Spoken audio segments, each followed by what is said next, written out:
কিছু সপ্তাহ আগে আমি খবর দিয়েছিলাম যে ইউএস মানে আমেরিকা যুক্তরাষ্ট্র পাকিস্তানের বেলুচিস্তানে $1.3 বিলিয়ন ইনভেস্টমেন্ট করতে যাচ্ছিল।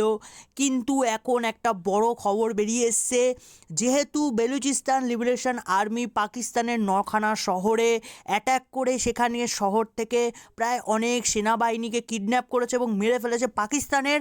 সেই খবরগুলো দেখার পর পাকিস্তানে যারা ইনভেস্টার রয়েছে, ইউএসের যারা ইনভেস্টার রয়েছে তারা ভয় পেয়ে গেছে। এবং তোমরা আর্টিকেলটা দেখতে পাচ্ছ, এটা ইন্ডিয়ান কোনো আর্টিকেল না, ওয়াল স্ট্রিট জার্নালের আর্টিকেল, যেখানে দেখাচ্ছে ওনারা বলেছে ইউএসের যারা ইনভেস্ট করতে যাচ্ছিলো তারা বলেছে যে এরম অস্থির অবস্থা থাকলে চীনা হোক বা আরব হোক বা আমেরিকান হোক, তারা ইনভেস্ট কী করে করবে? কারণ ওখানে যে রেয়ার আর্থ ম্যাটেরিয়ালগুলোর জন্য ইউএস কোম্পানিগুলো ইনভেস্ট করতো, সেই ইঞ্জিনিয়াররা প্রথমে যেত ওখানে গোল্ড রিজার্ভ দেখতে, তারপরে রেয়ার আর্থ ম্যাটেরিয়ালের রিজার্ভ দেখতে।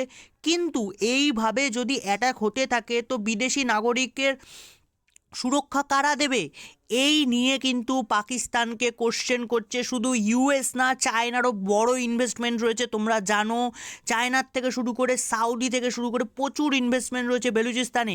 তো বিএলএর অ্যাটাকের পর পাকিস্তানের ওপর একটা ইন্টারন্যাশনাল প্রেশার শুরু হয়েছে যে বেলুচিস্তানে যে বিলিয়ন বিলিয়ন ডলার বেলুচিস্তানকে দেখিয়ে পাকিস্তান নিয়েছে, সেই ডলারগুলো পাকিস্তান কী কাজে লাগিয়েছে সিকিউরিটির জন্য, ইউএস বা চায়না বা আরবের নাগরিকদের সুরক্ষার জন্য কী কাজে লাগিয়েছে? কারণ আমরা জানি যে পাকিস্তানের আর্মি কিছু পারুক আচ্ছা না পারুক, ওরা টাকা কি করে লুটতে হয়, টাকা কি করে চাইতে হয় এবং টাকা কি করে জোগাড় করতে হয়, মানে পায়ে ধরে হোক হাতে ধরে হোক যেখানে ধরে হোক কী করে জোগাড় করতে হয় তা কিন্তু পাকিস্তান জানে।